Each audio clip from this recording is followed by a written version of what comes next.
बिस्मिल्लाहिर्रहमानिर्रहीम। आज हम एक्सरसाइज 3.2 करने जा रहे हैं। 3.2 करने से पहले कुछ बातें आपको जानना ज़रूरी हैं, वो मैं आपको यहाँ पे समझा देता हूँ, क्योंकि ये चीज़ें बार बार हमारे क्वेश्चंस के अंदर आएंगी तो आपको भी समझना ज़रूरी होता है। वो एक होता है यूनिवर्सल सेट। यूनिवर्सल सेट क्या होता है? अच्छा, यूनिवर्सल सेट एक ऐसा सेट होता है जिसके अंदर तमाम सेट आ जाते हैं, जो सबसे बड़ा सेट होता है। इसका सिंबल होता है कि यू की तरह बना होता है ये, और इस तरह इसको बार होती है, मतलब इस तरह करके ये बना होगा, ठीक है, इस तरह करके ये बना होता है। ये यूनिवर्सल सेट होता है। आपको बुक पे आपको डायग्राम बनी हुई या इसका सिंबल बना हुआ मिल जाएगा। यूनिवर्सल सेट एक ऐसा सेट होता है जिसके अंदर तमाम सेट आ जाते हैं, set that consist of all sets, ठीक है, जो सबसे बड़ा सेट होता है। जैसे कि हमारी ये यूनिवर्स है, इस यूनिवर्स के अंदर, इस कायनात के अंदर, जैसे मतलब कि ये एक यूनिवर्स है हमारे, इस यूनिवर्स के अंदर सन भी मौजूद है, मून भी मौजूद है, अर्थ भी मौजूद है, ठीक है। ये सारा कुछ इस यूनिवर्स का पार्ट है। ये इस सारा यूनिवर्स के अंदर आया तो ये क्या बन जाएगा हमारा एक ये यूनिवर्स है हमारा। तो इस यूनिवर्स के अंदर तमाम तर चीज़ें, एलिमेंट, सन, मून, अर्थ, ओशंस वगैरह सब कुछ आ जाते हैं। तो ये यूनिवर्सल सेट भी एक ऐसा सेट होता है जिसमें तमाम एलिमेंट्स आ जाते हैं। जैसे कि एक रियल नंबर की बात करते हैं। रियल नंबर एक ऐसा नंबर होता है जिसके अंदर तमाम नंबर आ जाते हैं। जैसे कि रियल नंबर के अंदर तमाम तर नेचुरल नंबर आ जाएंगे, होल नंबर आ जाएंगे, even number, odd number, prime number, composite number, rational number, irrational number, ठीक है। तो रियल नंबर एक क्या हो जाएगा, एक हमारे पास सबसे बड़ा सेट होता है। बस इस चीज़ को आपने समझना है। बस यूनिवर्सल सेट वो सेट होता है जो सबसे बड़ा होता है। जिस तरह खानदान में सबसे बड़ा कौन होता है, दादा अब्बू होते हैं ना, फर्ज करें तो दादा अब्बू यूनिवर्सल सेट है। बाकी बाप, जो बच्चे, उसके बच्चे, मजीद बच्चे हैं, तो वो सारे उसके सब सेट हो जाते हैं, ठीक है, सबऑर्डिनेट। उसके बाद दूसरी चीज़ जो आपको जानना ज़रूरी है भी, वो है यूनियन।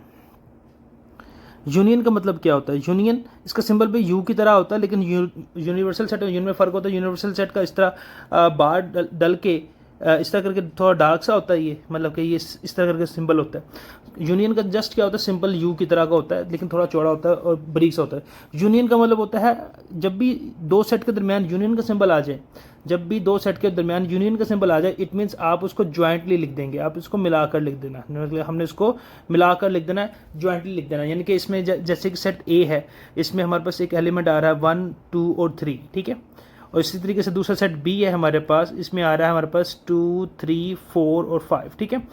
तो ए यूनियन बी में क्या, अगर हमने ए यूनियन बी लिखना है तो हम देखेंगे दोनों में से अगर किसी एक के अंदर भी एक वैल्यू भी आ रही होगी तो हम उसको लिख देंगे। जैसे 1 की बात करते हैं, 1 सेट ए के अंदर आ रहा है, बी के अंदर नहीं आ रहा है, लेकिन 1 ए के अंदर तो आ रहा ना, एक के अंदर भी आ रहा होगा, हम इसको लिख देंगे 1। 2 देखे दोनों के अंदर आ रहा है, जो दोनों के अंदर आ रहा है उसको एक दफ़ा लिख देंगे। उसके बाद 3 जो है वो दोनों के अंदर आ रहा है, एक दफ़ा लिख देंगे उसको। 4 जस्ट बी के अंदर आ रहा है, 4 जस्ट बी के अंदर आ रहा है तो एक दफ़ा लिख देंगे उसको, क्योंकि जो एक के अंदर भी आ रहा होगा, 5 भी आ रहा है, वो लिख देंगे। जो दोनों में नहीं आ रहा फिर हम उसको नहीं लिखेंगे। तो ये ए यूनियन बी आ गया। इसी तरीके से इंटरसेक्शन भी दूसरा कॉन्सेप्ट है, इंटरसेक्शन। इंटरसेक्शन का मतलब क्या होता है, ये इस तरह का उल्टा ए की तरह होता है, मतलब उल्टा यू कह लें आप, इस तरह सिंगल होता है। इसमें क्या होता है, हमने जस्ट ओनली कॉमन वैल्यू, हम क्या करेंगे इसमें जस्ट कॉमन वैल्यूज को लिखेंगे। जस्ट क्या करेंगे हम, इसमें जो कॉमन वैल्यू आएगी दोनों में जो आ रही है, जिस तरह का अगर ए इंटरसेक्शन बी अपर बात करते हैं तो दोनों में कॉमन क्या आ रहा है, 2 दोनों के अंदर आ रहा है, एक दफ़ा लिख देंगे हम इसको, और 3 दोनों के अंदर आ रहा है तो एक दफ़ा लिख देंगे। यानी कि ये फ़र्क है दोनों के अंदर। यूनियन में क्या होगा, अगर एक में भी आ रहा होगा हम उसको लिख देंगे, जबकि इंटरसेक्शन में जो दोनों में आएगा हम उसी को लिखेंगे, ठीक है। और लास्ट कॉन्सेप्ट है वो होता है कंप्लीमेंट। कंप्लीमेंट क्या होता है? कंप्लीमेंट किसी भी वैल्यू का होता है, मतलब कि अगर ए के ऊपर बार डली हुई, इस बार का मतलब क्या होता है, कंप्लीमेंट होता है। जब भी किसी वैल्यू के ऊपर ये बार डली हुई आ जाए, इसका मतलब कंप्लीमेंट है। और उसका मतलब क्या होता है, मतलब ये होता है कि उस वैल्यू को, जैसे कि ए का कंप्लीमेंट है, उस वैल्यू को यूनिवर्सल सेट में से माइनस कर दो, यू माइनस ए, यानी कि यूनिवर्सल सेट में से ए को हम माइनस कर देंगे, ठीक है। इसका मतलब ये होता है। इसी तरीके से अगर बी कंप्लीमेंट लिखा हो तो यानी कि यूनिवर्सल सेट में से हम बी को माइनस कर देंगे। अब माइनस कैसे करना है वो हम क्वेश्चन के अंदर हम सीख लेंगे। अगर इसी तरीके से अगर ए यूनियन बी का कंप्लीमेंट लिखा हुआ है होल का, तो यह क्या करेंगे, हम उसको यूनिवर्सल सेट में से ए यूनियन बी को हम क्या कर देंगे, माइनस कर देंगे। बाकी ये थोड़ी सी बातें जो अभी फ़िलहाल 3.2 के लिए जानना ज़रूरी है। यूनिवर्सल सेट क्या होता है? सबसे बड़ा सेट होता है जिसमें तमाम सेट आ जाते हैं। बस इसके बाद यूनियन क्या होता है? हम उसको मिला के लिख देते हैं यूनियन में। इंटरसेक्शन में क्या होता है? जो कॉमन वैल्यू होती है वो लिखते हैं। कम्प्लीमेंट क्या होता है? जिस भी वैल्यू का कम्प्लीमेंट होगा उसको यूनिवर्सल सेट में से हम निकाल देंगे। ठीक है, तो अब हम 3.1 का क्वेश्चन 3.2 का क्वेश्चन नंबर 1 करते हैं। क्वेश्चन ध्यान से समझिएगा। कंसीडर, फर्ज कर लें द यूनिवर्सल सेट, वो एक आपको यूनिवर्सल सेट दे रहा है। वो क्या दे रहा है? फर्ज कर लें एक यूनिवर्सल सेट है हमारे पास, और वो क्या है? एक्स यूनिवर्सल सेट, ये सिंबल आ गया यूनिवर्सल सेट वाला। Universal set X such that X is a multiple of 2 का मल्टीपल है, and 0 is X is greater than 0 but less than equal to 30। अच्छा, ये किस सेट फॉर्म में लिखा हुआ है? ये लिखा हुआ है सेट बिल्डर फॉर्म में। जब भी आपके पास सेट बिल्डर फॉर्म में लिखा हो हम उसको टेबुलर फॉर्म में लिख लेंगे ताकि हमें उसको समझने में आसानी हो जाए। तो यूनिवर्सल सेट को अगर टेबुलर फॉर्म में पहले कन्वर्ट कर लो, क्योंकि टेबुलर फॉर्म में कन्वर्ट कर लेंगे हमें डिसीजन लेने में और क्वेश्चन को सॉल्व करने में बड़ा आसानी हो जाएगी हमारे लिए। तो यूनिवर्सल सेट क्या आ गया? अब देखें इस शर्त को समझना है, इस बात को। एक्स क्या कहता है? एक्स इज ग्रेटर देन 0, 0 से बड़ा होगा बट लेस देन और इक्वल टू, यानी कि 30 इसके अंदर इंक्लूड होगा। तो x इज अ मल्टीपल, किसका मल्टीपल है? मल्टीपल ऑफ रूट, यानी कि 2 का टेबल है, यानी कि 2 की मल्टीपल्स लिखने हैं जो 0 से बड़ी हो और 30 तक होनी चाहिए, 30 तक होनी चाहिए। 0 से बड़ा 2 का मल्टीपल क्या आता है? पहले 2 आता है, फिर उसके बाद 4, 6, 8, 10, 12, 14 एसो ऑन, चलते चलते कहाँ तक आएगा? ये 30 इसके अंदर इंक्लूड करना है। 0 हमने इंक्लूड नहीं किया क्योंकि 0 से ग्रेटर था, इक्वल टू नहीं था। अगर यहाँ पे इज इक्वल टू का इस तरह का साइन होता तो हम 0 को भी इंक्लूड करते, लेकिन 0 नहीं है, क्योंकि वैसे भी देखा जाए 0 2 का मल्टीपल है भी नहीं। 30 तक हमारे पास ये आ गया, ये यूनिवर्सल सेट बन गया। यानी कि अब आगे ये जब हमारे पास एक यूनिवर्सल सेट आ जाता है तो नीचे जितने भी सेट होंगे ए बी यहाँ पे दिए गए, अगर सी डी ई भी हो तो वो सारे इसके अंदर आते होंगे, मतलब कि इस यूनिवर्सल सेट का ही पार्ट होगा। अब ए क्या कहता है? ए हमारे पास क्या है? ये भी सेट बिल्डर फॉर्म में लिखा, उसको टेबुलर में लिख लेते हैं। X such that X is a multiple of 6, 6 का मल्टीपल है। अब देखें चूंकि ये एक यूनिवर्सल सेट के अंदर आ रहा है तो यानी कि मल्टीपल कहाँ तक देखेंगे हम? 30 तक देखेंगे, 30 से बड़ा नहीं देखेंगे। 6 का मल्टीपल 30 तक देखेंगे हम। 6, 12, 18, 24 और 30। ठीक है, ये 6 का टेबल आ गया। हमने 30 तक ही क्यों देखा? क्योंकि ये यूनिवर्सल सेट से बड़ी वैल्यू, ऐसी वैल्यू कभी भी हमारे सेट ए के अंदर, बी के अंदर, सी के अंदर नहीं है कि जो 30 से बड़ी हो। क्यों? जो इस यूनिवर्सल सेट से बाहर हो। सारी वैल्यू जो आनी चाहिए वो इस वैल्यू के अंदर रहते हुए आनी चाहिए। बी के हमारे पास क्या कह रहा है? बी हमारे पास क्या कह रहा है? X such that X is a multiple of 8, 8 का मल्टीपल है डेफिनेटली। इसको भी हम कहाँ तक देखेंगे? 30 तक ही देखेंगे। 8, 16, 24, ये हमारे पास इसकी वैल्यू जो आ गई। लो जी, हमने इसको डिकोड कर लिया सेट बिल्डर से, हमने इसको टेबुलर फॉर्म में लिख दिया। अब आ जाए इसका पार्ट नंबर 1 के ऊपर। पार्ट नंबर 1 क्या कहता है? इसको हम पहला अभी सॉल्व करते हैं। पार्ट नंबर 1 क्या कहता है? लिस्ट हमने बनानी है, लिस्ट ऑल एलिमेंट्स, तमाम एलिमेंट्स की लिस्ट हमने बनानी है of set A and be in tabular form. हमने टेबुलर फॉर्म के अंदर ए और बी के तमाम एलिमेंट्स की लिस्ट बनानी है। और तो देखें हमने पहला पार्ट करने सॉल्व करने से पहले हम बना चुके हैं ऑलरेडी। अच्छा, ए और बी की जस्ट वो मांग रहा है। मैं यहाँ पे आपके लिए आसानी के लिए यूनिवर्सल सेट का भी बना देता हूँ ताकि वो आगे हमें इसकी हेल्प मिलेगी। तो यूनिवर्सल सेट क्या है हमारे पास? 2, 4, 6, 8, 10, 12 एसो ऑन, कहाँ तक है ये 30 तक है। ये हमारे पास आ गया यूनिवर्सल सेट। ए की अगर बात करें तो ए क्या है हमारे पास? 6, 12, 18, 24 और 30, क्योंकि 6 का मल्टीपल है। और अगर हम बी की बात करें तो बी क्या है हमारे पास? बी है 8 का मल्टीपल, 8, 16 और 24, क्योंकि 24 से बड़ा 32 होता है। 32 यूनिवर्सल का पार्ट नहीं है तो वो उसके अंदर इंक्लूड नहीं करेंगे। तो पहला पार्ट इसका सोल्व हो गया। हालांकि उसने यूनिवर्सल सेट नहीं मांगा, लेकिन मैंने आपके आसानी के लिए यहाँ पे कर दिया, वो आगे इसकी जरूरत हमें पड़ेगी। सेकेंड पार्ट पर आ जाए। सेकेंड पार्ट क्या कहता है? फाइंड करना है हमने, क्या फाइंड करना है? A intersection B, A intersection B हमने फाइंड करना है। देखें ये साइन होता है इंटरसेक्शन का, मैंने अभी आपको समझाया कि ये इंटरसेक्शन है, इंटरसेक्शन हमने फाइंड करना है। यहाँ पे अभी आपको समझाया इंटरसेक्शन का कॉन्सेप्ट क्या होता है। इसमें ए और बी के अंदर हम जस्ट वो वैल्यूज लेंगे जो दोनों में क्या होंगी, कॉमन होनी चाहिए, जो दोनों के अंदर आएंगी। जो दोनों के अंदर नहीं आएगी हम उसको इंक्लूड नहीं करेंगे। तो हमने क्या करना है, ए इंटरसेक्शन बी फाइंड करना है, ए इंटरसेक्शन बी। अब हमने इसके मुताबिक चलना है। तो पहले किसकी वैल्यू आ रही, ए क्या है हमारे पास 6, 12, 18, 24 और 30। इंटरसेक्शन बी क्या है हमारे पास, बी की वैल्यू है 8, 16 और 24। अब आप देखें दोनों के अंदर कॉमन वैल्यूज क्या आ रही है, जरा मैं आपकी आसानी के लिए यहाँ पे हाईलाइट कर देता हूँ। अब देखें दोनों में कॉमन कौन सी वैल्यूज आ रही है, जो दोनों में आ रही है 6, 12, 18, 24, 30 और 8 में इन दोनों के अंदर कॉमन आ रहा है 24 एक आ रहा है, बस ये 24 ही कॉमन आ रहा है, इसके अलावा कोई वैल्यू कॉमन नहीं आ रही। तो ए इंटरसेक्शन बी क्या आ गया हमारे पास, दैट इज इक्वल टू 24, ये इसका आंसर आ गया। ओके, अब बात करते हैं पार्ट नंबर 3 के ऊपर। वेन डायग्राम मैंने आपको इंट्रोडक्शन के अंदर खुद ही नहीं बताया, क्योंकि मैंने कहा था सवाल के बिटवीन इसको बताता रहूंगा। ड्रॉ आ वेन डायग्राम, हमने इसकी वेन डायग्राम ड्रॉ करनी है। अब वेन डायग्राम क्या होती है, देखिए वेन डायग्राम वही बात होती है जो हम इसको नंबर्स की फॉर्म में, जैसे टेबलर फॉर्म में जो लिखा है, अब उस टेबलर फॉर्म में जो वैल्यूज लिखी है हमने उसको अगर हम शेप में बना देंगे, डायग्राम के अंदर बना देंगे, तो वो एक वेन डायग्राम बन जाती है। अब वो वेन डायग्राम कैसे बनेगी, सबसे पहले हमने एक यूनिवर्सल सेट ड्रॉ करना है। इसके अंदर हम एक यूनिवर्सल सेट ड्रॉ कर लेते हैं, एक बड़ा सा रेक्टेंगल ड्रॉ कर लेते हैं। चलिए मैं उसको वैसे खुद से ड्रॉ कर लेता हूँ, तो वो ज़्यादा बेहतर रहेगा हमारे लिए, ठीक है। एक यूनिवर्सल सेट ड्रॉ करते हैं, ये इनके एक बड़ा सा रेक्टेंगल हमने ड्रॉ करना है।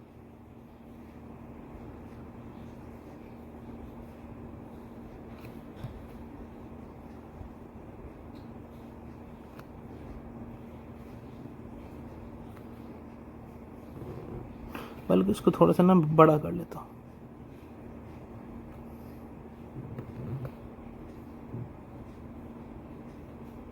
ठीक है, ये हमारे पास आ गया एक यूनिवर्सल सेट आ गया, ये यूनिवर्सल सेट है, इसके अंदर रहते हुए तमाम वैल्यूज होंगी। अब इसके बाद हम क्या करते हैं, देखें ए हम ड्रा करेंगे, ए के अंदर कुछ वैल्यूज ऐसी होंगी जो ए के अंदर आ जाएंगी। एक मिनट ज़रा मैं शेप देख लेता हूँ, अगर शेप यहाँ पे अच्छी मिलती है हमें ज़्यादा बेहतर रहेगा।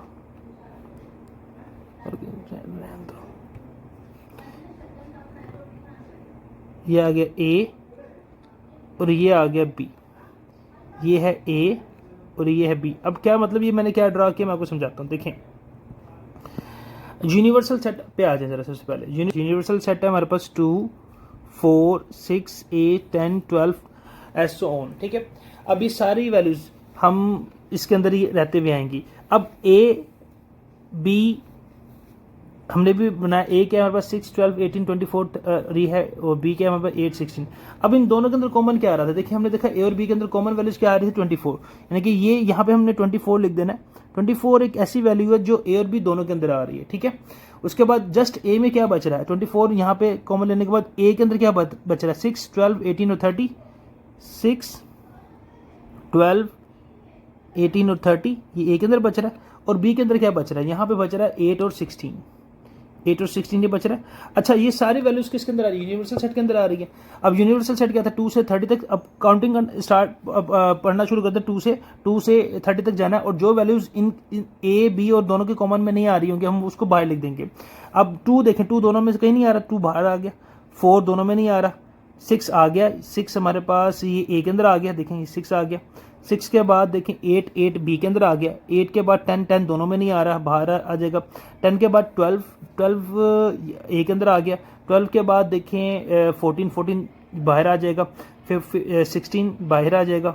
16 बल्कि नहीं बी के अंदर आ रहा है, 16 बी के अंदर आ रहा है। 16 के बाद देखें 18 ए के अंदर आ रहा है। 18 के बाद 20 बी के बाहर आ जाएगा, दोनों में नहीं आ रहा। 20 के बाद 22 बाहर आ जाएगा। 22 के बाद 24 बाहर आ जाएगा, नहीं बाहर नहीं आएगा, क्योंकि 24 बेसिकली कॉमन आ रहा है दोनों के अंदर, ठीक है। ये देखें ना कॉमन आ रहा है बीच में। और 24 के बाद देखें 26 बाहर आ जाएगा। 28 और 30 नहीं आएगा, 30 ए के अंदर आ गया। यानी कि इस यूनिवर्सल के अंदर से ए की, जस्ट ए की एलिमेंट्स ये हैं, बी के एलिमेंट्स ये हैं, और ये 24 एक ऐसी वैल्यू जो ए और बी दोनों के अंदर कॉमन आ रहा है, और बाकी ये सारे मतलब वैल्यूज, ये सारे वैल्यूज 2, 4, 6, 8, 10, 12, 13, 14 ये सारे यूनिवर्सल सेट के अंदर आ रहे। तो इसी बातों को हमने डायग्राम के थ्रू भी बयान करते हैं, इसको कहते हैं वेन डायग्राम। ठीक है जी। क्वेश्चन नंबर 2 क्या कहता है, लेट यूनिवर्सल सेट क्या है, X such that X is an integers, एक इंटीजर है हमारे पास, इंटीजर वो वैल्यू जो पॉजिटिव नेगेटिव दोनों के अंदर होती है, and 0 is greater than, X is greater than 0, X जो है 0 से बड़ा है, but X is less than and equal to 150। यानी कि हमने वो तमाम वैल्यूज़ लिखनी है जो इंटीजर्स के अंदर आती हैं, और इंटीजर्स में देखिए यहाँ पे डोमेन बता रहा है, वो लिमिट बता रहा है कि x जो है 0 से बड़ा होना चाहिए, 0 इंक्लूड नहीं है क्योंकि इसमें इज इक्वल टू का साइन नहीं है। 0 से बड़ा इंटीजर कौन सा होता है 1, और 150 तक हमने जाना है। देखिए 1 से 150 तक सारे पॉजिटिव वैल्यूज ही आती हैं, लेकिन चलिए उसने हमें इंटीजर का कहा हुआ है तो हम उसको इंटीजर ही कंसीडर करेंगे। यूनिवर्सल सेट क्या आ गया हमारे पास, 1 से 150 तक आ गया, क्योंकि 0 से बड़ा 1, 2, 3, 4, 5, 6, क्योंकि सबसे पहले हम उसको टेबुलर फॉर्म में लिख रहे हैं, इससे टेबुलर फॉर्म को समझना हमारे लिए आसान होता है। ये 150 के इंक्लूड करना है हमने, 150 तक आ गया, ये हमारे पास आ गया यूनिवर्सल सेट। अब जी क्या कहता है, जी को समझना है। जी क्या है, X as X is equal to 2 to the power m, 2 की पावर क्या है m है, m क्या है हमारे पास 4 इंटीजर m क्या है, m 0 से बड़ा, 0 इंक्लूड करना है इसमें। देखें m is greater than and equal to 0 but m is less than and equal to 12, 0 से लेके 12 तक वैल्यूज इसके अंदर आएगी। यानी कि क्या मतलब है, 2 की पावर पहले 0 पुट करें तो क्या 2 की power 0 that is equal to 1, फिर 2 की पावर आपने क्या पुट करनी है 1 पुट करनी है, तो क्या आ जाएगा 2 की पावर 1 2, इसलिए इसी तरीके से 1 से लेकर कहाँ तक हमने 12 तक पावर इसकी पुट करनी है। तो देखते हैं, पहले हम जी की वैल्यू बनाते हैं। पहले जब हमने जी की वैल्यू को क्या पुट किया, 0 पुट किया 2 की पावर को, तो हमारे पास क्या आया 1 आ गया, फिर 2 की पावर को 1 पुट किया तो 2 आया, फिर 2 पुट करेंगे तो हमारे पास आ गया 4, 2 के बाद 3 पुट करेंगे तो हमारे पास आ गया 8, फिर उसके बाद 3 के बाद 4 हमने पुट करना है, तो 4 पुट करेंगे तो हमारे पास आ गया 16, फिर उसके बाद 4 के बाद हमने पुट करना है 5 तो हमारे पास 32 आ गया, 5 के बाद हमने पुट करना है 6, तो 6 को पुट करेंगे तो हमारे पास 64 आ गया, 6 के बाद हमने पुट करना है 7 पुट करेंगे तो 128 आ गया, ठीक हो गया।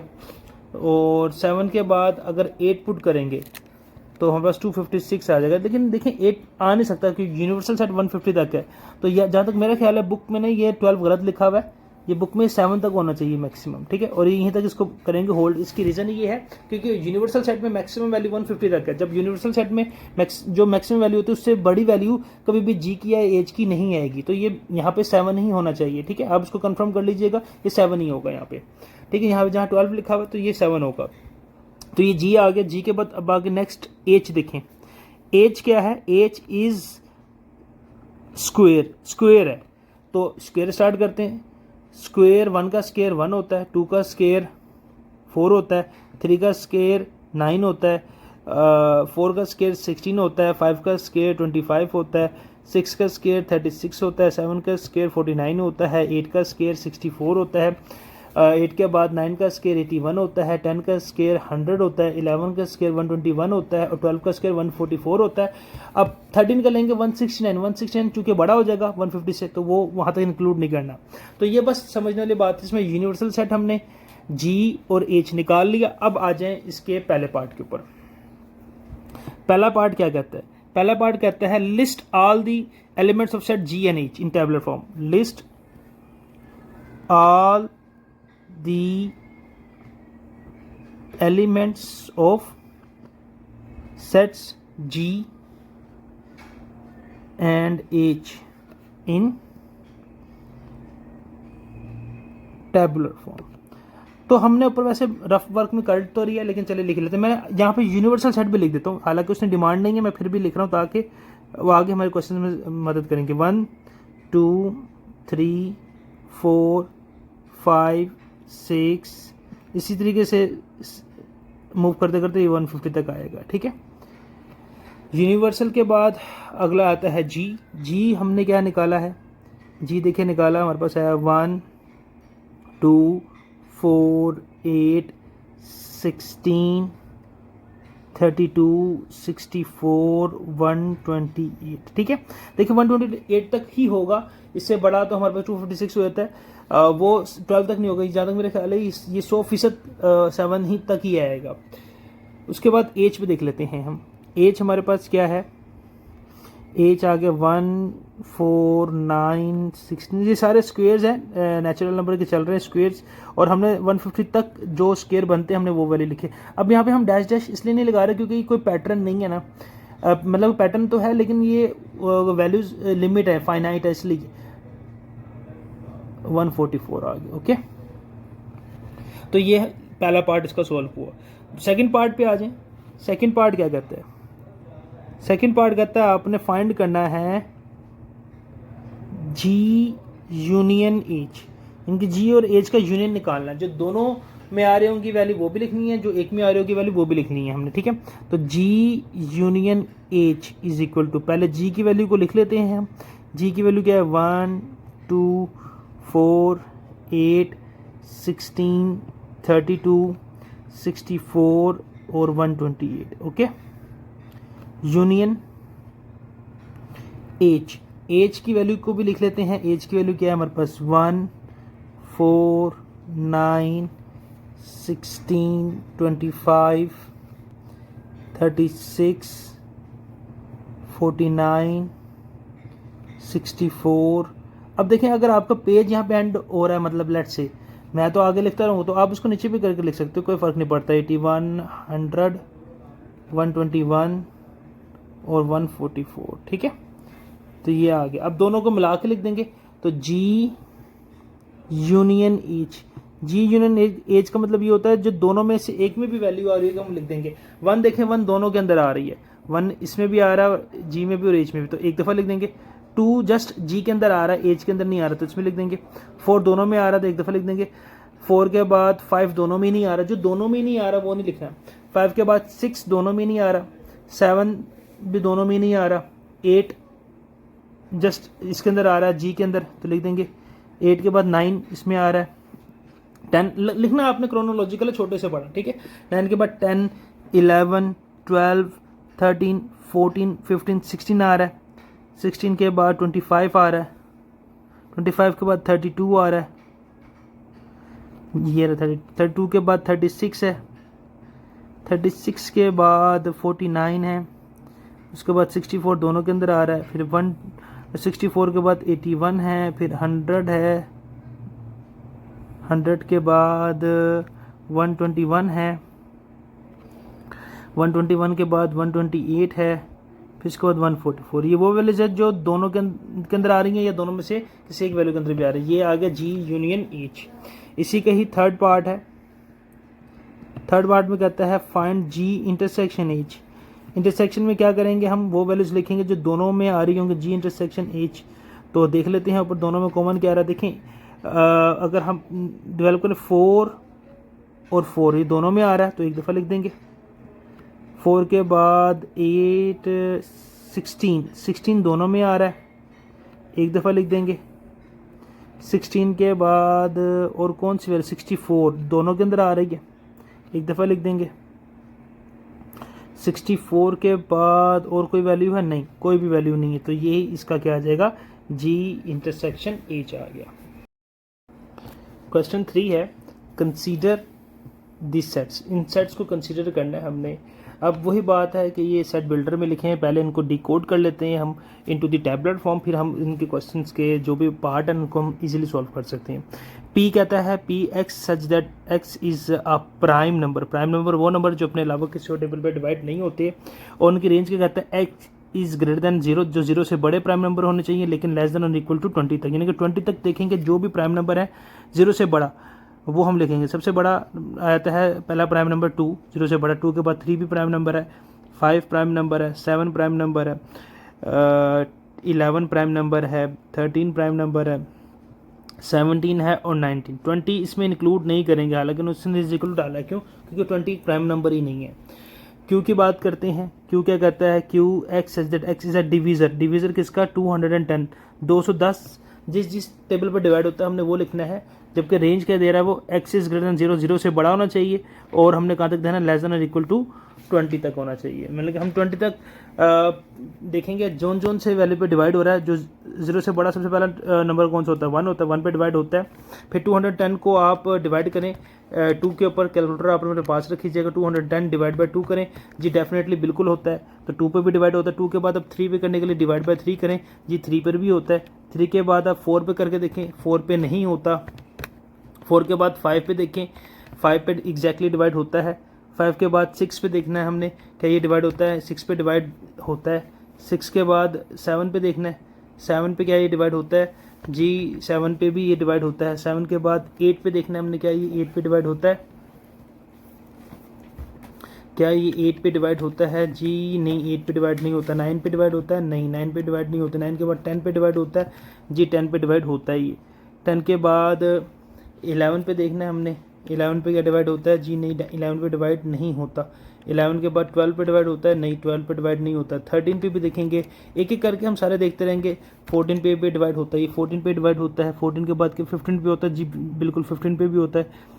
15 के बाद देखेंगे किस पे डिवाइड होता है, 16 पे देखें, क्या ये 16 पे डिवाइड होता है, 16 पे डिवाइड नहीं होता। 17 पे भी नहीं होता। 18 पे देखेंगे, 18 पे डिवाइड नहीं होता। 19 पे डिवाइड होता है, नहीं 19 पे डिवाइड नहीं होता। 19 के बाद 20 देखेंगे, क्योंकि इसमें 20 इंक्लूड है ना, 20 पे डिवाइड नहीं होता। बस हमने 20 तक जाना था, तो ये 20 तक यही इसके सारे फैक्टर्स हैं। ठीक हो गया। अब हमारे पास पी और क्यू टैबलेट फॉर्म में आ गया। अब इसका पहला पार्ट सॉल्व करते हैं, जो 2 मिनट में हमारा सॉल्व हो जाएगा। पहला पार्ट क्या कहता है, फाइंड करना है P intersection Q.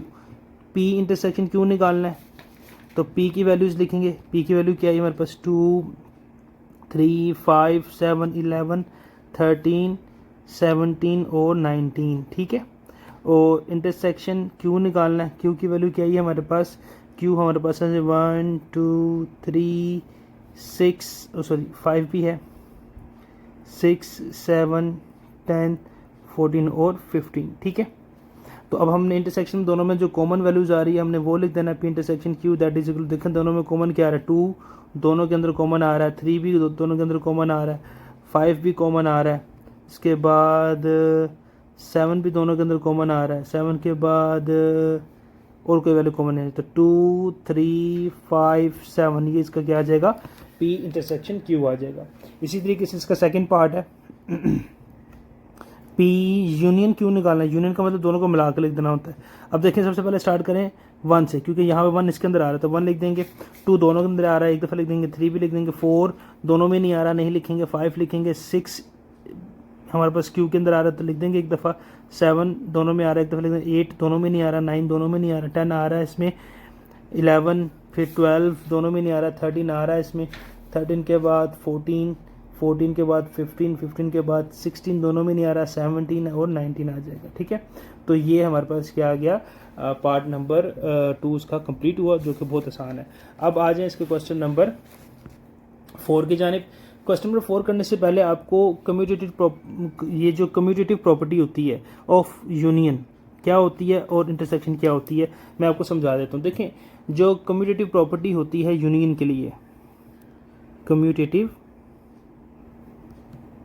Property union के लिए, तो इसका मतलब क्या होता है, हमारे पास अगर 2 वैल्यू सेट हैं, ए है और बी, एक सेट ए है और एक सेट बी, इन दोनों का हम यूनियन लेंगे। अगर ए यूनियन बी ले रहे हैं तो वो बराबर होगा बी यूनियन ए के। तो हमने इसको वेरीफाई करना होता है कि अगर हमारे पास एक सेट ए है और एक सेट बी है, दोनों का अगर यूनियन लें और ए यूनियन बी निकालें, और जब हम बी और ए का यूनियन निकालें दोनों का आंसर बराबर आएगा, ये हमारे पास कम्यूटेटिव प्रॉपर्टी ऑफ यूनियन होती है। और इसी तरीके से कम्यूटेटिव प्रॉपर्टी ऑफ इंटरसेक्शन क्या होती है। इंटरसेक्शन ये कहता है अगर एक सेट ए है और एक सेट बी है, दोनों का अगर इंटरसेक्शन लेते हैं और इसी तरीके से सेट बी और सेट ए दोनों का इंटरसेक्शन लेंगे तो वो भी हमारे पास क्या होगा, बराबर होगा। ठीक है। तो ये दोनों ही पार्ट हमने क्वेश्चन नंबर 4 के पार्ट 1 के अंदर करने, तो हम इसको देखते हैं, इसको सॉल्व करते हैं और इसको हम जानने की कोशिश करते हैं। Verify commutative property of union and intersection for the following pairs of set. दरअसल पेयर ऑफ सेट के लिए हमने यूनियन और इंटरसेक्शन दोनों निकालना है। पहला पार्ट है जी, ए हमारे पास क्या कह रहा है 1, 2, 3, 4, 5 और बी क्या कह रहा है हमारे पास 4, 6, 8 और 10। तो सबसे पहले हमने क्या निकालना है, यूनियन निकालना है। तो सॉल्व करते हैं। Commutative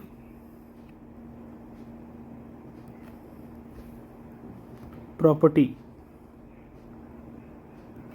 of union. हमने सबसे पहले क्या निकालने जा रहे हैं, कम्यूटेटिव प्रॉपर्टी ऑफ यूनियन निकालने के लिए जा रहे हैं।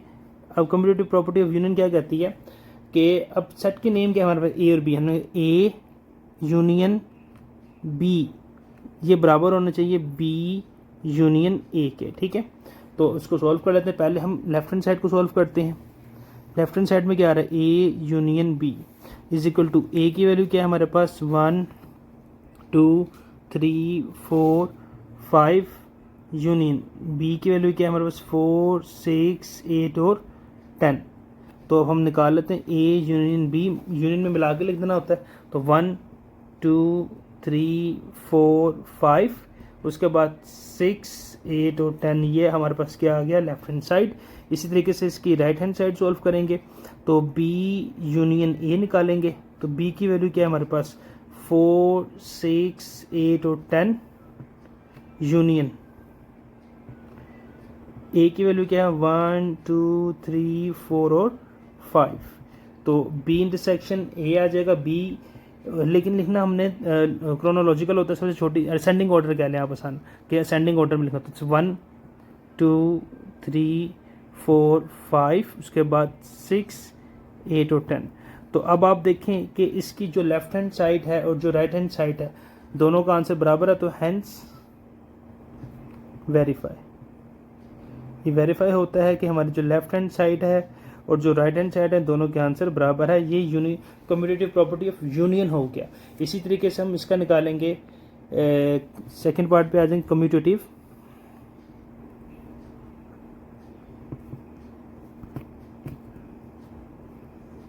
प्रॉपर्टी ऑफ इंटरसेक्शन निकालना है हमने, क्योंकि दोनों चीज़ें निकालनी आसान सा है। अच्छा, अब इंटरसेक्शन में क्या कहता है, A intersection B is equal to B intersection A, ठीक है। तो अब इसकी वही पहले लेफ्ट हैंड साइड को सॉल्व कर लेते हैं। लेफ्ट हैंड साइड क्या कहता है, ए इंटरसेक्शन बी। तो ए की वैल्यू क्या है हमारे पास 1 2 3 4 5, इंटरसेक्शन बी की वैल्यू क्या है हमारे पास, बी की वैल्यू है 4 6 8 और 10। अब इंटरसेक्शन में दोनों में कॉमन आ रहा है, हमने वो लिखना है। तो दोनों में कॉमन देखिए क्या आ रहा है, 1 दोनों में नहीं आ रहा, 2 नहीं आ रहा, 3 नहीं आ रहा, 4 दोनों के अंदर आ रहा है, बस 4 ही दोनों में कॉमन आ रहा है। तो यही इसका क्या आ जाएगा, लेफ्ट हैंड साइड आ जाएगा। राइट हैंड साइड की अगर हम बात कर लेते हैं तो बी इंटरसेक्शन ए है, तो बी की वैल्यू क्या है 4 6 8 और 10, इंटरसेक्शन इसकी वैल्यू क्या है, ए की 1 2 3 4 और 5। तो दोनों में कॉमन देखें वही आ रहा है, B intersection A, that is equal to 4। तो ये भी हमारे पास क्या हुआ, हैंस प्रूफ। साबित होती है बात कि हमारे पास लेफ्ट हैंड साइड और जो राइट हैंड साइड है वो दोनों आपस में बराबर है। ये इसका क्वेश्चन नंबर 4 का पार्ट 1 यहाँ पे कंप्लीट हुआ, क्योंकि हमने ये दोनों बातें इसकी बतानी होती है, ठीक है। कंप्यूटर के दोनों इसने मांगी है। अब इसी तरीके से इसका हम पार्ट नंबर 2 सॉल्व करते हैं।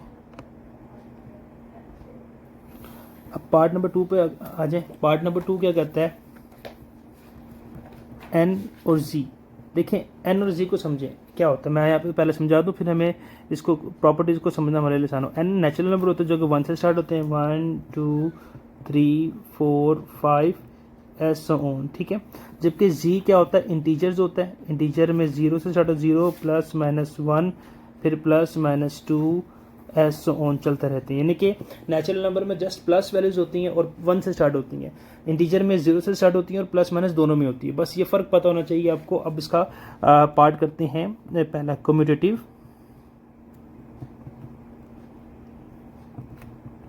Property of union. तो कम्यूटेटिव प्रॉपर्टी ऑफ यूनियन करते 2 मिनट का सवाल है ये। इनके हमारे पास n यूनियन z इक्वल होना चाहिए z यूनियन n के, ठीक है, ये कहना चाह रहा है वो। अब इसका लेफ्ट हैंड साइड को हम देखते हैं। लेफ्ट हैंड साइड क्या कह रही है, n यूनियन z निकाल लेते हैं। तो n union z, n natural number है, यूनियन मिला के लिखना होता है z। तो अब देखें नेचुरल नंबर और इंटीजर्स, इन दोनों में यूनियन मिला के लिखेंगे तो जी आएगा हमारे पास इंटीजर, इसका आंसर आ जाएगा, क्योंकि इंटीजर्स के अंदर नेचुरल नंबर इंक्लूड हो जाएंगे। इसी तरीके से राइट हैंड साइड को सॉल्व अगर हम करें तो जी यूनियन एन निकालना है तो इसका भी आंसर जी ही आएगा, क्योंकि दोनों को क्या नाम है जब सॉल्व करते हो आंसर जी आएगा। आप वैल्यूज़ लिखना चाहें वैल्यूज़ लिखने के साथ भी कर सकते हैं, अगर आप इसको सिंबल्स की फॉर्म में रख जिस तरह मैंने रखा है आप इस तरह भी रख सकते हैं। बात एक ही है, क्योंकि देखें जब इंटीजर लिखेंगे वैल्यू लिखेंगे 0 + -1 + 1 तो उसको मतलब इंटीजर ही ना, कोई लिमिट तो उसने दी भी नहीं। इसी तरीके से इसका पार्ट 2 पे आ जाए कम्यूटेटिव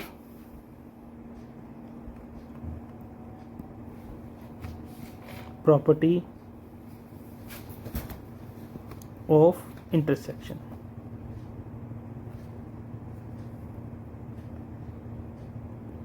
इंटरसेक्शन में क्या करना होता है, हमने जो दोनों में कॉमन आती है वैल्यूज हम वही लिखते हैं, तो जिनके n इंटरसेक्शन z ये बराबर होना चाहिए z इंटरसेक्शन n के, ठीक है। तो लेफ्ट हैंड साइड कर लेते हैं पहले सॉल्व। लेफ्ट हैंड साइड क्या करती है n इंटरसेक्शन z, इंटरसेक्शन में मिला के लिखना होता है दोनों में, जो दोनों में एक आ रही होगी। देखिए नेचुरल नंबर और इंटीजर दोनों के अंदर जस्ट नेचुरल नंबर ऐसे हैं जो कॉमन है। देखिए 1 2 3 इंटीजर के अंदर आ जाएगा, लेकिन 0 -1 -2 -3 नेचुरल नंबर के अंदर नहीं आएगा, तो मतलब कि नेचुरल नंबर दोनों के अंदर कॉमन आ रहे हैं। इसी तरीके से राइट हैंड साइड में भी अगर आप आएँ तो z इंटरसेक्शन n पे अगर आप आए तो उसका भी आंसर n ही आ जाएगा। तो ये भी क्या होता है वेरीफाई होता है, और ये भी इंटरसेक्शन वाली प्रॉपर्टी भी क्या होती है वेरीफाई होती है, ठीक है। आप नंबर्स लिखना चाहें जिस तरह वैल्यूज़ लिखना मतलब इंटीजर के लिए 0 + -1 + -2 + -3 सोन, और नेचुरल नंबर के लिए 1 2 3 4 लिखना चाहे तब भी आपका आंसर सेम ही आएगा, आप निकाल के देख लीजिएगा चाहे। इसके पार्ट नंबर 3 के ऊपर आ जाएं। पार्ट नंबर 3 क्या कहता है a = x such that x belongs to r, r का मतलब real number, and x is greater than 0, मैंने कहा वो तमाम रियल नंबर जो 0 से बड़े हैं। अभी हम इसको डिकोड करते हैं, मतलब कि इसको ये सेट बिल्डर फॉर्म में लिखा है ना, तो उसको भी हम टेबुलर फॉर्म में लिखते हैं। और b किसके इक्वल है, b = r रियल नंबर। यानी कि देखें अगर हम a की अगर बात करें, a के परस्पेक्टिव से बात करें तो a में जो आ रहे ना ये बिलोंग्स करे किसे रियल नंबर से। और रियल नंबर क्या होते हैं, रियल नंबर वो नंबर होते हैं जिसके अंदर तमाम तर नेचुरल नंबर, तमाम तर होल नंबर, तमाम तर इंटीजर्स, तमाम तर इवन ऑड नंबर सारे नंबर आते हैं। लेकिन यहाँ पर रिस्ट्रिक्शन क्या दे रहा है, जो x है ना रियल नंबर वो ग्रेटर देन और इक्वल टू 0 है, यानी कि इसमें 0 फिर 1 2 3 4 ऐसे ऑन चलता जाने के बेसिकली ये होल नंबर बन रहे हैं हमारे पास देखा जाए, ठीक है, अकॉर्डिंग टू दिस डोमेन, ठीक है, इसके मुताबिक। और b = r, r का मतलब रियल नंबर। रियल नंबर वो कौन से नंबर होते हैं, इसमें अगर आप सबसे बड़ी बात करो तो इसको आप इंटीजर कह लो आप, ठीक है, लेकिन इसके अंदर फ्रैक्शंस भी आ जाती हैं और तमाम वैल्यूज़ भी आ जाती हैं, ठीक है। यानी कि इसमें आ जाएगा 0 भी आ जाएगा, +-1 भी आ जाएगा, +-2 भी आ जाएगा, सारी वैल्यूज़ आ जाएंगी। तो ये भी बिल्कुल क्वेश्चन नंबर क्या नाम है 4 का पार्ट नंबर 2 की तरह आ जाएगा, जिस ऊपर हमने किया सॉल्व। तो इसकी दोनों करते हैं हम, पहले निकाल लेते हैं कम्यूटेटिव प्रॉपर्टी ऑफ यूनियन। मैं शॉर्ट फॉर्म में लिख रहा हूँ तो आप CPU कंप्यूटर वाला ना समझ लीजिएगा, ये कम्यूटेटिव प्रॉपर्टी ऑफ यूनियन इसका मतलब। अब इसमें कहना क्या चाह रहा है कि जो हमारा पहली वैल्यू है हमने क्या सपोज किया इसको A union B = B union A होना चाहिए, ठीक है। तो A लेफ्ट हैंड साइड को देख लेते हैं हम, लेफ्ट हैंड साइड में A यूनियन B। अब a की वैल्यू क्या है हमारे पास, a की वैल्यू आ रही है हमारे पास, a बेसिकली है हमारे पास होल नंबर आ रहे हैं, देखा ठीक है, देखा जाए। यूनियन b हमारे पास क्या आ रहे हैं, इंटीजर आ रहे हैं। तो b तो होल नंबर और इंटीजर का आप यूनियन लोगे तो डेफिनेटली इंटीजर्स ही आएंगे। और राइट हैंड साइड को अगर आप सॉल्व करो, आप इसमें अगर वैल्यूज लिखना चाहो ना, होल नंबर की वैल्यू लिखो 0 1 2 3 4 5 ऐसे ऑन, इंटीजर की +-1 +-2 +-3, तो बात देखें वही है।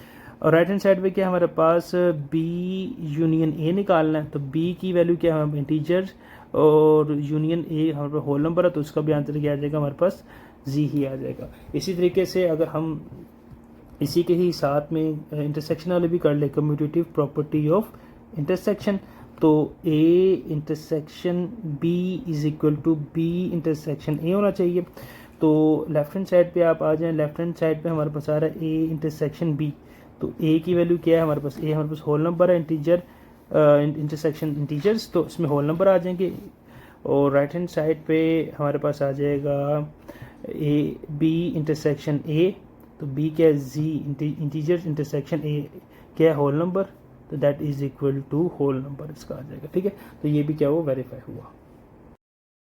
क्वेश्चन 5 कहता है लेट यूनिवर्सल सेट हमारे पास है A B C D E F G H I J, ये हमारे पास एक यूनिवर्सल सेट है, और जबकि ए हमारे पास है जी A B C D G H, और बी है हमारे पास सी डी ई एफ और जे।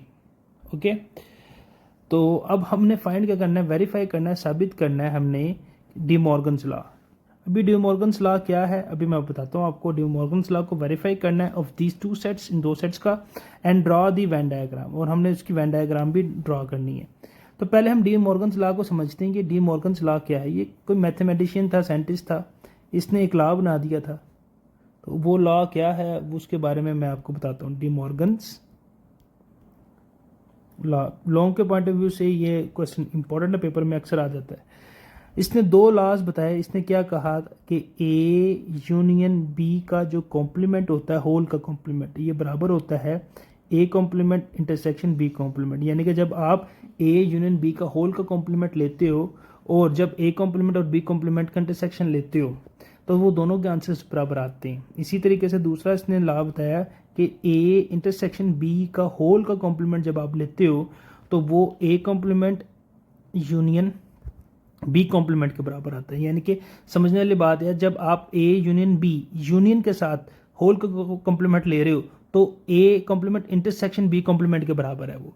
ठीक है, और जब ए इंटरसेक्शन बी का होल का कॉम्प्लीमेंट ले रहे हो तो A complement union B complement के बराबर है। जब यहाँ पे आप लेफ्ट साइड पे क्या ले रहे हो, इंटरसेक्शन, तो राइट साइड पे यूनियन लेना है। जब लेफ्ट साइड पे आप यूनियन ले रहे हो तो राइट साइड पे आपने इंटरसेक्शन लेना है। ठीक है, तो ये दोनों लॉज को जब हम प्रूव कर देंगे तो हमारे पास डी मॉर्गन्स लॉ वेरीफाई हो जाएगा। तो हम क्वेश्चन 5 यही है कि हमने डी मॉर्गन्स लॉ को वेरीफाई करना है पहले नंबर पे, और फिर जब वेरीफाई करने के बाद इसी की हमने वेन डायग्राम भी बनानी है, मतलब इसी को हमने डायग्रामेटिकली भी वेरीफाई करना है। तो पहले हम इसको सिंपल डी मॉर्गन्स लॉ को वेरीफाई करते हैं, जब वो वेरीफाई हो जाएगा उसके बाद हम इसकी वेन डायग्राम भी बना देंगे। ठीक है, तो उसका सोल्यूशन स्टार्ट करते हैं।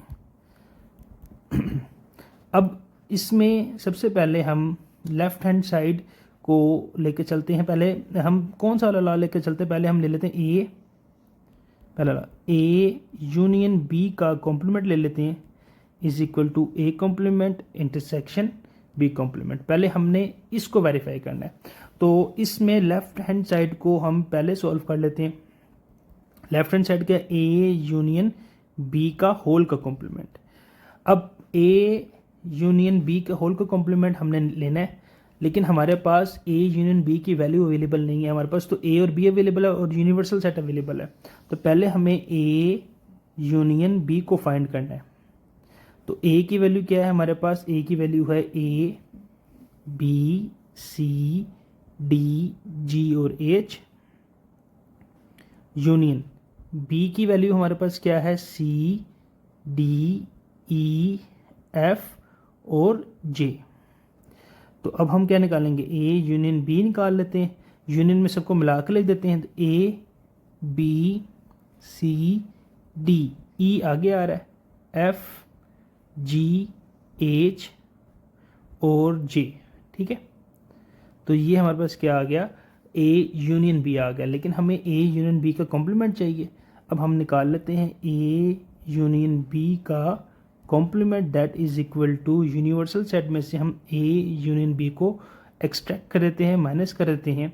और यूनिवर्सल सेट क्या है हमारे पास, यूनिवर्सल सेट है हमारे पास ए से लेके जे तक, A B C D E F G H I और जे। इसमें से माइनस कर देंगे A union B. A union B क्या है हमारे पास, A B C D E F G H और जे। ओके, तो अब हम ए यूनियन बी का कॉम्प्लीमेंट निकाल लेते हैं। ए यूनियन बी का कॉम्प्लीमेंट किसके इक्वल है, कॉम्प्लीमेंट यूनिवर्सल सेट में से हम ए क्या करेंगे, ए यूनियन बी निकालेंगे। देखें दोनों में ए दोनों में आ रहा है, बी दोनों में आ रहा है, सी क्योंकि माइनस कर रहे हैं ना हम, A B C D E F G और जे। ठीक है। जी और जे हमारे पास क्या आ रहा है, ये सारा ही हमारे पास आ रहा है, सिर्फ इसमें यूनिवर्सल सेट में आई बच रहा है, जो बच रहा है उसको लिख देंगे, ये हमारे पास क्या आ गया, ए यूनियन बी का कॉम्प्लीमेंट, यानी कि हमने माइनस कर देना है, फिर जो यूनिवर्सल सेट में बचेगा वो हमारा क्या होगा, राइट आंसर होगा। तो ये हमारे पास कौन सी साइड आ गई, ये हमारे पास लेफ्ट हैंड साइड आ गई। अब इसी तरीके से हम राइट हैंड साइड को भी निकालेंगे और वो लेफ्ट हैंड साइड के बराबर होनी चाहिए। राइट हैंड साइड क्या है हमारे पास, राइट हैंड साइड है A complement intersection B complement. Okay, तो अब हमारे पास देखें क्वेश्चन के अंदर हमारे पास क्या ए कॉम्प्लीमेंट अवेलेबल है, हमारे पास तो जस्ट ए अवेलेबल है, ए कॉम्प्लीमेंट तो है कोई नहीं। तो हम पहले क्या निकालेंगे, ए कॉम्प्लीमेंट निकाल लेंगे ना, क्योंकि ए कॉम्प्लीमेंट निकलेगा तो उसकी वैल्यू पुट करेंगे। यूनिवर्सल सेट में से हम ए को माइनस कर देंगे। तो यूनिवर्सल सेट क्या है हमारे पास, यूनिवर्सल सेट है हमारे पास A B C D E F G H और आई। ठीक है, ये हमारे पास क्या आ गया, यूनिवर्सल सेट आ गया, ए बी सी आई और जे भी है इसमें। ठीक है, ये हमारे पास क्या आ गया, यूनिवर्सल सेट आ गया। इसमें से हम माइनस कर देंगे ए की वैल्यू। अब ए की वैल्यू क्या है हमारे पास, A B C D G और एच। ठीक है, तो ए कॉम्प्लीमेंट किसके इक्वल आ गया, माइनस करें, ए कैंसिल हो गया, बी सी डी जी और एच कैंसिल हो गया। ठीक है, तो बाकी क्या बच रहा है, E F I J, E F I और जे, ये हमारे पास रिमेनिंग रह गया। ओके, तो ये ए कॉम्प्लीमेंट आ गया। इसी तरीके से अब हम बी कॉम्प्लीमेंट निकालेंगे। बी कॉम्प्लीमेंट क्या है, यूनिवर्सल सेट में से हमने बी को माइनस कर देना है। यूनिवर्सल सेट क्या है हमारे पास, A B C D E F G H I और जे, इसमें से माइनस कर देंगे बी। बी की वैल्यू क्या है हमारे पास, सी डी ई एफ और जे। ठीक है, ये हमारे पास क्या आ गया, बी कॉम्प्लीमेंट आ जाएगा, माइनस कर दें। अब देखें ए तो यूनिवर्सल सेट के अंदर ही है, बी भी यूनिवर्सल सेट के अंदर ही, ये सी डी ई एफ और जे, इनके सी डी ई एफ जे गया, बाकी क्या बच रहा है, A B G H I, A B G H और आई, ये रिमेनिंग बच गया, ये आ गया बी कॉम्प्लीमेंट। अब बेसिकली हमने फाइंड क्या करना है, अब हमने फाइंड करना है A complement intersection B complement find करना है। अब हमारे पास ए कॉम्प्लीमेंट का आंसर अवेलेबल है, जो कि क्या है हमारे पास, ई एफ आई और जे कॉम्प्लीमेंट, बी कॉम्प्लीमेंट भी अवेलेबल है, इंटरसेक्शन बी कॉम्प्लीमेंट क्या है हमारे पास, ए बी जी एच और आई। ठीक है, अब कॉम्प्लीमेंट में क्या होता है, जो दोनों में वैल्यू सेम आ रही है हमने उसको लिखना होता है, A intersection B complement that is equal to, दोनों में देखें कॉमन क्या आ रहा है, सेम क्या आ रहा है, आई दोनों के अंदर सेम आ रहा है, इसके अलावा कोई और वैल्यू सेम नहीं आ रही। तो ये कौन सी साइड आ गई, ये आ गई हमारे पास इसकी राइट हैंड साइड। ठीक है, ये कौन सी साइड आ गई, ये आ गई राइट हैंड साइड। अब आप चेक करें लेफ्ट हैंड साइड और राइट हैंड साइड का क्या नाम है, आंसर क्या है, बराबर है। तो ये क्या होती है, ये पहला लॉ क्या होता है, वेरीफाई होता है जो हमने किया, यानी कि A intersection A union B का होल का complement that is equal to A complement intersection B complement, ये वेरीफाई होता है। ये हमारे पास पहला लॉ हो गया, यानी कि ये वाला जो हमने पहला लॉ पढ़ा ये हमारा वेरीफाई हो गया, ये पहला लॉ। ठीक है, अब हमने इसी क्वेश्चन का ये सेकंड लॉ भी करना है, क्योंकि दोनों लॉ करेंगे तो डिमॉर्गन्स लॉ वेरीफाई होगा। तो सेकंड पार्ट पे मूव करते हैं। इसका क्वेश्चन पे जस्ट लिखा हुआ डिमॉर्गन्स लॉ को वेरीफाई करना है। इस डिमॉर्गन्स लॉ के अंदर ही दोनों पार्ट आती हैं, यानी कि अब ए इंटरसेक्शन बी का complement is equal to A complement union B complement, अब इसको वेरीफाई करना है अब हमने। ठीक है, तो इसकी सबसे पहले लेफ्ट हैंड साइड को सॉल्व करते हैं।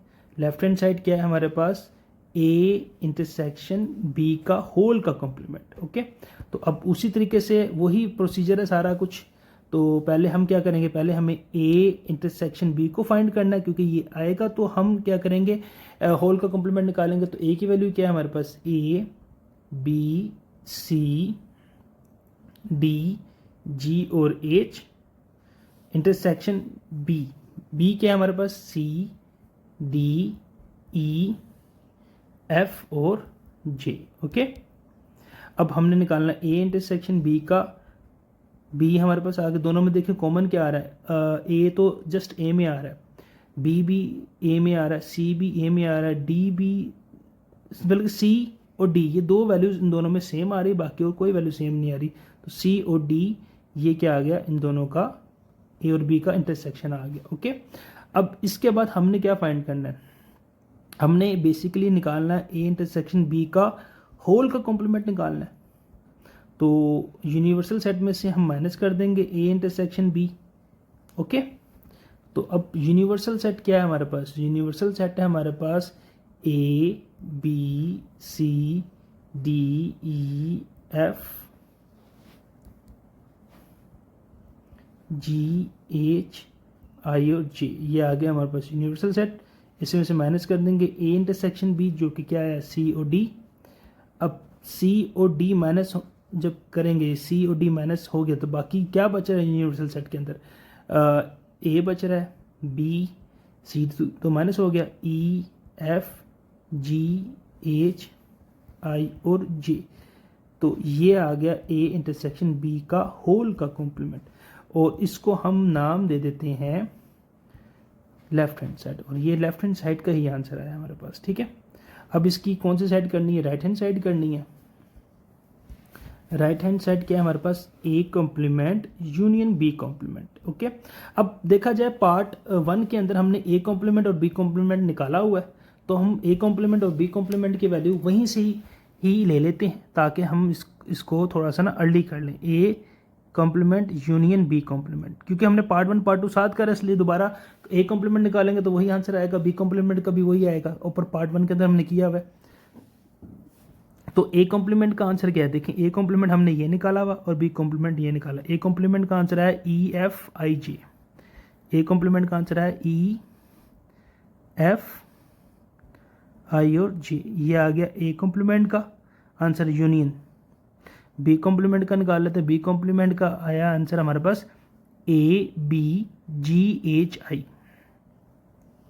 ए बी जी एच और आई। ठीक है, ये हमारे पास ए कॉम्प्लीमेंट और बी कॉम्प्लीमेंट का आंसर आ गया, A complement union B complement. अब यूनियन का मिला के लिख लेंगे और लिखते हम असेंडिंग ऑर्डर में, सबसे पहले वैल्यू जो उनसे आती है, देखें ई और ए, इन दोनों में सबसे पहले ए आता है तो ए लिख लेंगे, ए के बाद बी, बी के बाद सी, दोनों में ही नहीं आ रहा, डी दोनों में ही नहीं आ रहा, ई एफ जी एच आई और जे, क्योंकि यूनियन में क्या होता है कि एक में भी अगर वैल्यू आ रही है तो हम उसको लिख लेते हैं। तो अब ज़रा देखिएगा ध्यान से, ये हमारे पास आगे इसकी राइट हैंड साइड तो वेरीफाई होती है जी, लेफ्ट हैंड साइड और राइट हैंड साइड दोनों का आंसर बराबर है, तो ये क्या होता है वेरीफाई हो जाता है कि लेफ्ट हैंड साइड और राइट हैंड साइड दोनों आपस में बराबर हैं। ठीक है, अब देखिएगा ये हमारे पास इसका वेन डायग्राम कह रहा हूँ, ये हमारा डी मॉर्गन्स लॉ वेरीफाई हो गया। अब हमने इसमें क्वेश्चन के मुताबिक हमने इसको क्या कर लिया है, डी मॉर्गन्स लॉ को तो वेरीफाई कर लिया, अब हमने इसकी वेन डायग्राम बनानी है। तो वेन डायग्राम के थ्रू भी इसको हम करेंगे। वेन डायग्राम क्या होता है कि इस क्वेश्चन को हमने क्या करना है, डायग्रामेटिकली भी इसको वेरीफाई करना है, तो डायग्रामेटिकली भी इसको वेरीफाई कर लेते हैं। इन्हीं के मैं इसके आगे आगे इसकी वेन डायग्राम बना देता हूँ, यहाँ पे मैं इसकी वेन डायग्राम बना देता हूँ, क्योंकि वेन डायग्राम के अंदर हमने मैथमेटिकली तो सॉल्व नहीं करना, हमने इसको डायग्राम्स बना के सॉल्व करना है। ठीक है, इसके आगे इसकी वेन डायग्राम देखिए। सबसे पहले जो काम हमने यहाँ पे किया, कंपैरिजन इसलिए कर रहा हूँ ताकि आपको समझ में, हमने पहले सबसे पहले क्या निकाला, ए यूनियन बी का कॉम्प्लीमेंट निकाला। तो यूनिवर्सल सेट बनाने सबसे पहले क्या होता है, यूनिवर्सल सेट आ जाएगा, सबसे बड़ा सेट, इसके अंदर क्या आ जाएगा, कलर चेंज कर लेते हैं पेंसिल का ताकि आपको समझने में आसानी हो। ये यूनिवर्सल सेट आ गया। अब ये है हमारे पास ए और ये है हमारे पास बी। ठीक है, ये आ गया। अब ज़रा ध्यान से समझिएगा, हम बेसिकली क्या निकालने जा रहे हैं, ए यूनियन बी का होल का कॉम्प्लीमेंट। ठीक है, पहले हमने ये निकाला। अब देखें ये हमारे पास बाहर आ गया यूनिवर्सल सेट। ठीक है, अब ए की वैल्यू क्या थी, ए बी सी डी, ये बी ये अंदर इसलिए लिख रहा हूँ क्योंकि ये सी और डी ये वो वैल्यूज थी जो ए और बी दोनों के अंदर कॉमन आ रही है। जी और एच ये एक ही आ गया, मतलब कि A B C D G H, ये ए का आ गया। और बी में कौन कौन से एलिमेंट है हमारे पास है जी, ई सी डी ई एफ और जे। यानी कि अब ये डायग्राम शो कर रही है कि ये ए के अंदर सी और डी, ए और बी के अंदर सी और डी वैल्यू दोनों कॉमन है, और आई एक ऐसी वैल्यू है जो बाहर आ जाएगी, क्यों, क्योंकि ये कॉमन नहीं आ रही। तो अब इसमें हाईलाइट क्या हो जाएगा, इसमें जो कलर करने वाला पार्ट आ जाएगा वो ये बाहर, मतलब कि हम क्या करेंगे, ये ए और बी को छोड़ के बाकी सारा कलर कर देंगे, यानी कि सारा ये आगे कॉम्प्लीमेंट, यानी कि ये इसका पार्ट आगे, ये शेडिंग हो जाएगी इसकी। ए और बी को छोड़ के आपने सारा शेड कर देना है, ठीक है। ये हमारे पास आ गया ए यूनियन बी का कॉम्प्लीमेंट, ओके। ए और बी को छोड़ के बाकी सारा कर दिया। अब ए और बी के कॉम्प्लीमेंट निकालने के बाद हमने क्या निकाला था, हमने निकाला था ए कॉम्प्लीमेंट, और देखे ना हमने ए और ए यूनियन बी का कॉम्प्लीमेंट निकालने के बाद हमने क्या राइट हैंड साइड के लिए ए कॉम्प्लीमेंट और बी कॉम्प्लीमेंट निकाला था। फिर हमने इसके बाद जाके A complement intersection B complement निकाला था। तो पहले हम इवेंट डायग्राम भी किसकी बनाएंगे, ए कॉम्प्लीमेंट की बनाएंगे। तो ए कॉम्प्लीमेंट की इवेंट डायग्राम यहाँ पे हम बना लेते हैं। तो ये हमारे पास आ गया एक यूनिवर्सल सेट, ये हमारे पास एक यूनिवर्सल सेट, दो बना लेते हैं क्योंकि ए कॉम्प्लीमेंट और बी कॉम्प्लीमेंट साथ साथ ही बना लेंगे। यहाँ पे हम बना लेंगे ए कॉम्प्लीमेंट, यहाँ पे बना लेंगे हम बी कॉम्प्लीमेंट, ठीक है। अब ए कॉम्प्लीमेंट के लिए क्या करना पड़ेगा हमें, अब ए कॉम्प्लीमेंट के लिए आ गया हमारे पास ये यूनिवर्सल सेट आ गया, ये आ गया ए और ये आ गया बी। अब ए कॉम्प्लीमेंट क्या है, यूनिवर्सल सेट से हमने ए को निकाल देना है। यूनिवर्सल सेट क्या है, ये बाहर सारा ये यूनिवर्सल सेट है, इसके अंदर से ए की वैल्यू निकाल दो। ए क्या है हमारे पास, ए बी सी डी जो दोनों के अंदर कॉमन आ रहा है, जी और एच, ठीक है। इसमें से ये सारा शेड हो जाएगा बाहर, ए के अलावा बाकी बाहर सारा शेड हो जाएगा। यानी कि अगर हम इसको थोड़ा सा मैं कलर के साथ ही कर दूँ ना, ज़्यादा बेहतर रहेगा। ये आ गया ए बी सी और डी अंदर आ गया, जी एच और ई एफ जे ये और आई बाहर है, ठीक है। आई ये बाहर आ गया। यही चीज़ हम इधर भी बना लेते हैं ज़रा, क्योंकि बी कॉम्प्लीमेंट में भी इसको चाहिए होगा यूनिवर्सल सेट में। ये आ गया हमारे पास ए, ये आ गया बी, ये आ गया ए, ये आ गया बी, ए बी सी और डी अंदर वाली वैल्यू, जी एच ई एफ और जे ये आ गया और आई बाहर आ गया, ठीक है। अब हम शेड करते हैं इसको, शेडिंग इंपॉर्टेंट है क्योंकि शेडिंग शो करती है वो। अब देखें अब ए कॉम्प्लीमेंट में क्या है, यूनिवर्सल सेट, ये जो यूनिवर्सल सेट है इसमें से ए को निकाल देना हमने सिर्फ, यानी कि सिर्फ ए के अलावा तमाम वैल्यूज़ क्या हो जाएगी, शेड हो जाएगी। ए के अलावा तमाम वैल्यूज़ क्या हो जाएगा, शेड हो जाएगा। ये क्या आ गया हमारे पास, ए कॉम्प्लीमेंट आ गया, ओके। ये सारा शेड हो गया ए के अलावा, क्योंकि A is not a part of a universal set A complement के मुताबिक। और बी कॉम्प्लीमेंट में क्या करेंगे, इस बी कॉम्प्लीमेंट में बिल्कुल इसी तरीके से B is not a part of universal set, तो क्या करेंगे, यूनिवर्सल सेट से पहले हमने ए निकाला था, अब हम यूनिवर्सल सेट से बी को माइनस कर देंगे, यानी कि इस बी के अलावा ये सारा पार्ट, बी के अलावा ये सारा क्या आ जाएगा, part of a universal set हो जाएगा, क्योंकि ये बी कॉम्प्लीमेंट ये शो कर रहा है, ठीक है। ये बी कॉम्प्लीमेंट आ गया, ओके। अब हमने बेसिकली फाइंड क्या करना है, हमने तो फाइंड करना है कि A complement intersection B complement. तो अब यहाँ पे हम क्या निकालेंगे, असल पार्ट पे आते हैं, A complement intersection B complement को नोट डाउन करते हैं।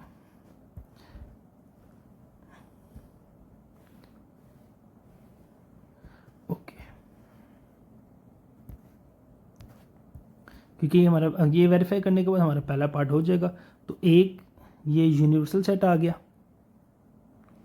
ये आ गया हमारे पास ए, ये आ गया बी, ये आ गया ए, ये आ गया बी, इनकी वैल्यूज़ आ गई A B C D G H E F J और आई बाहर आ जाएगा। हम क्या निकाल रहे हैं, A complement intersection B complement, ठीक है। तो इसमें क्या हो जाएगा, ए और बी के अलावा सारा शेड हो जाएगा, यानी कि इसमें ए और B they both are not a part of universal set now, तो ए और बी के अलावा सारा ही क्या हो जाएगा, ये शेड हो जाएगा, ए और बी के अलावा, ठीक है। तो ये हमारे पास क्या आ गया, इसका राइट हैंड साइड आ गई। अब आप गौर करें डायग्राम के मुताबिक भी, इसकी ये थी हमारे पास लेफ्ट हैंड साइड, ये थी राइट हैंड साइड, और डायग्रामेटिकली दोनों सेम आ गई, तो यानी कि ये हमारे पास क्या हो गया, वेरीफाई हो जाता है with the help of D Morgan's law. अब इसकी राइट हैंड साइड देखते हैं। राइट हैंड साइड में हमने सबसे पहले क्या निकालना है, हमने ए इंटरसेक्शन बी का होल का कॉम्प्लीमेंट निकालना है, इसको फाइंड करना है, ठीक है। तो पहले ये निकाल लेते हैं, इसके बाद हम वही ए कॉम्प्लीमेंट और बी कॉम्प्लीमेंट जो निकाला हुआ होगा वो तो वही है जो इस तरीके से हमने ऊपर निकाला हुआ है, उसी को यहाँ पे वेरीफाई कर देंगे, ठीक है। तो सबसे पहले देखते हैं इसका,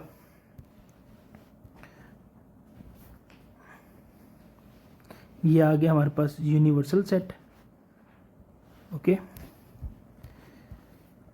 अब यूनिवर्सल सेट हमारे पास ये आ गया है, इसमें ये आ गया हमारे पास ए, ये आ गया बी,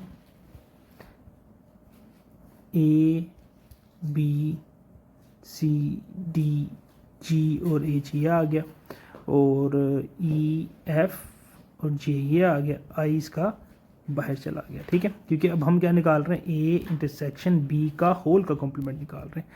अब इसमें होगा क्या, इसमें C or D is not a part of the whole, ये इसका पार्ट नहीं है, तो सी ओ डी के अलावा तमाम क्या हो जाएगा, इसमें सी ओ डी के अलावा तमाम शेड हो जाएगा, सिर्फ सी ओ डी नहीं आएगा, इसके अलावा ये सारा क्या हो जाएगा, शेड हो जाएगा, ठीक है। क्योंकि सी ओ डी कॉम्प्लीमेंट है ना, जिनके ये दोनों इंटरसेक्शन का कॉम्प्लीमेंट मिलेगा, ये दोनों इसका पार्ट नहीं है, सी ओ डी के अलावा सारा हमारा क्या हो जाएगा, ये शेड हो जाएगा इसमें, ओके। सी ओ डी नहीं आएगा सिर्फ इसके अंदर, बाकी सारा कुछ आ जाएगा। ये हमारे पास आ गया इसका एक पार्ट। अब हमने क्या करना है, इसमें इसकी राइट हैंड साइड को भी देखना। राइट हैंड साइड क्या हमारे पास, A intersection A complement union B complement. देखें अब ए कॉम्प्लीमेंट बी कॉम्प्लीमेंट के लिए हमने वेन डायग्राम बनाई हुई है, ए कॉम्प्लीमेंट और बी कॉम्प्लीमेंट के लिए वेन डायग्राम ये वाली बनेगी, ए कॉम्प्लीमेंट के लिए, बी कॉम्प्लीमेंट के लिए ये। अब इनको मिला के हम यूनियन के साथ अब एक बना देंगे, तो यूनियन के साथ मिला देंगे तो ये भी दोनों सेम होने चाहिए, ठीक है। अब ये आ गया इसका यूनिवर्सल सेट,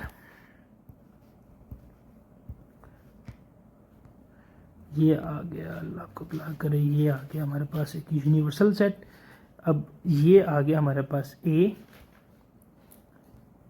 ये आ गया बी, सी डी कॉमन आ गया, ए बी ये आ गया, जी एच, उसके बाद ई एफ और आई, ई एफ सॉरी जे और आई आ जाएगा बाहर, ठीक है। अब हम क्या बना रहे हैं, A complement union B complement, यानी कि ए और complement union B complement. Complement के अंदर ये तो इंक्लूड नहीं हुआ था ना हमारा, मतलब कि सी ओ डी इंक्लूड नहीं है, सी ओ डी ये जो ये इंक्लूड नहीं है, तो इसके अलावा सारा ही क्या हो जाएगा, शेड हो जाएगा इसमें, इसके अलावा। क्योंकि complement A complement B complement हम ऊपर बना चुके हैं, तो इसमें भी क्या होगा, सी ओ डी के अलावा तमाम वैल्यूज़ क्या हो जाएंगी, इंक्लूड हो जाएगी। तो ये जब आप करेंगे, कलर कर लीजिएगा, आप इसको पेंसिल से कर लीजिएगा शेड, चाहे या लाइन से लगा के कर लीजिएगा, बात एक ही है। तो अब देखें दोनों का जो हमारे पास डायग्रामेटिकली भी दोनों बराबर आई हैं, तो ये इसका वेरीफाई हो गया।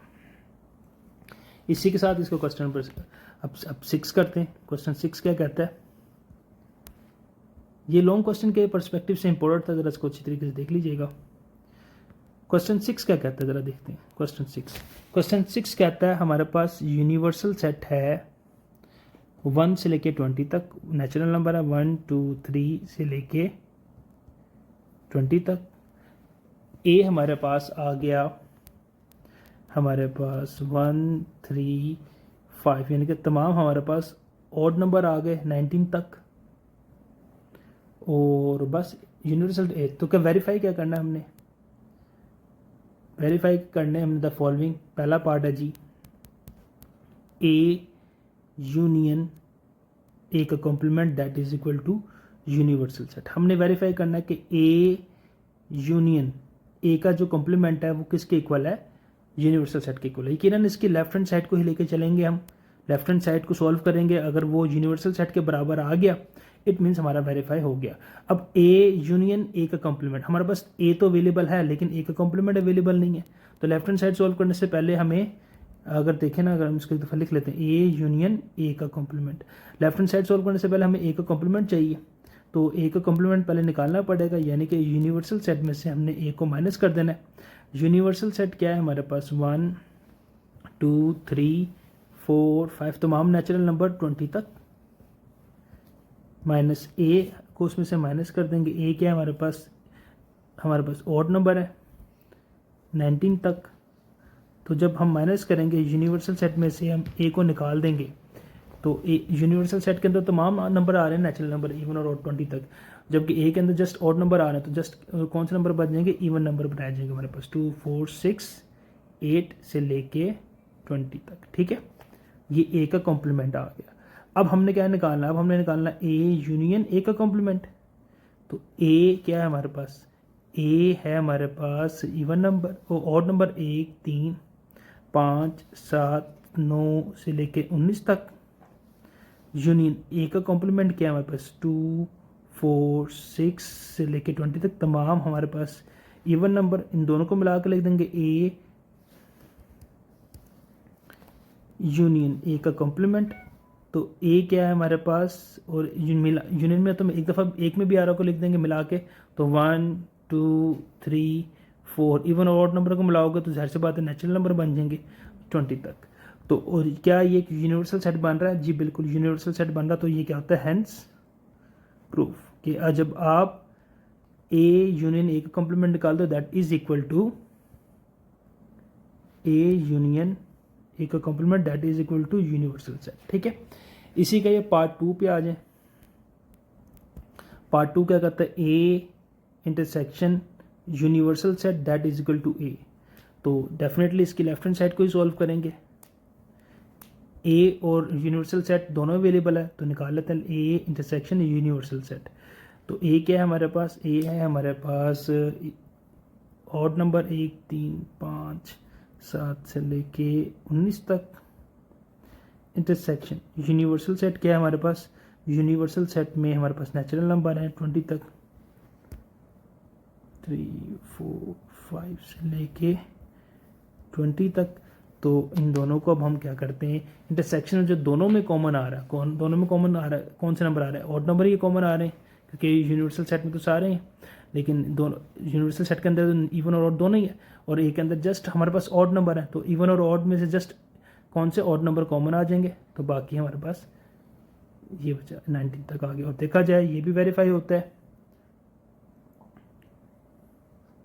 कि A union universal set that is equal to A के इक्वल है। ओके, ओहो ये यूनिवर्सल नहीं है, A intersection universal set that is equal to A. Okay, इसका पार्ट करते हैं 3। पार्ट नंबर 3 क्या करता है, ए इंटरसेक्शन ए का complement that is equal to empty set. तो इसकी यकीनन लेफ्ट हैंड साइड को सॉल्व करेंगे, तो ए इंटरसेक्शन ए का कॉम्प्लीमेंट। तो ए क्या है हमारे पास, ए हमारे पास है 1 3 5 7 9 एस सो ऑन, ये 19 तक है। इंटरसेक्शन ए का कॉम्प्लीमेंट क्या है, ए का कॉम्प्लीमेंट हमने पार्ट नंबर 1 के अंदर निकाला हुआ है, जो कि हमारे पास कौन से नंबर आते हैं, इवन नंबर आते हैं 20 तक। ठीक है, तो ए इंटरसेक्शन ए का complement that is equal to, देखें दोनों में कुछ कॉमन आ रहा है, कुछ भी कॉमन नहीं आ रहा, तो ये क्या आ रहा है, एक एम्प्टी सेट आ रहा है, तो ये भी क्या होता है, वेरीफाई होता है। ठीक है, तो ये इसका क्वेश्चन नंबर 6 भी कंप्लीट हुआ।